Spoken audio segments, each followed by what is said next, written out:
తెలుసుకుందాము, గణితాన్ని జీవితంలో వినియోగిద్దాము. రేఖాచిత్రం పేరు ఏమిటి? రేఖాచిత్రం పేరు కావాలా?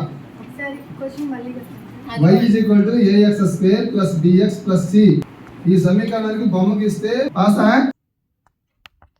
జీవితంలో వినియోగిద్దాము.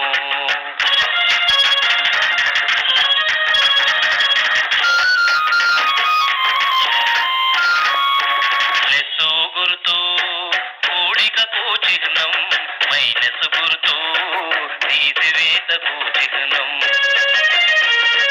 కూడికకు మరో పేరు సంకలనము అంటారు, తీసివేతకు పేరు వ్యవకలనం అంటారు. గణిత శాస్త్ర చిహ్నాలను తెలుసుకుందాము, గణితాన్ని. అప్పట్లో ఇక పరిష్కారం కావు అనుకున్న సమస్యలకు కూడా ఏదైనా పరిష్కారం కనుగొన్నారు.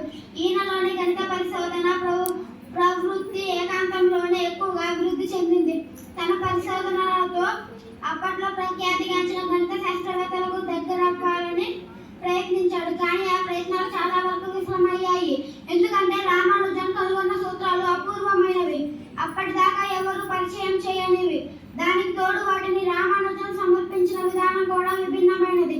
అయినా రామానుజన్ తన వెతుకులాట కొనసాగించాడు. 1913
పట్టుకు వదలనన్నది చూడే నా బ్రెయిన్.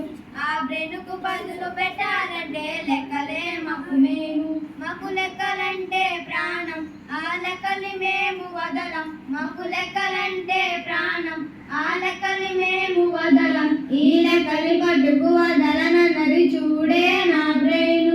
ఆ బ్రెయిన్కు పదులు పెట్టాలంటే లెక్కలే మాకు మేను.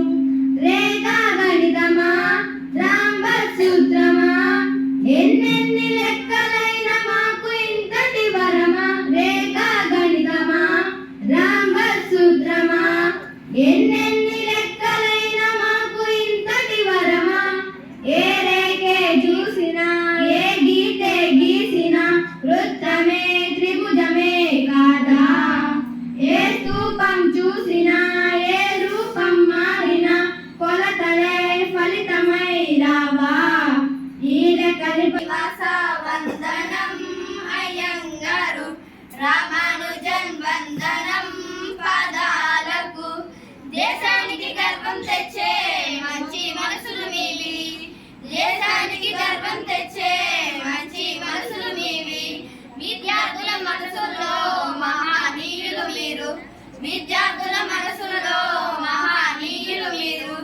చక్కని లెక్కలు చెప్పి చుక్కల్లో ఉంటిరి మీరు. చక్కని లెక్కలు చెప్పి చుక్కల్లో ఉంటిరి మీరు. శ్రీనివాస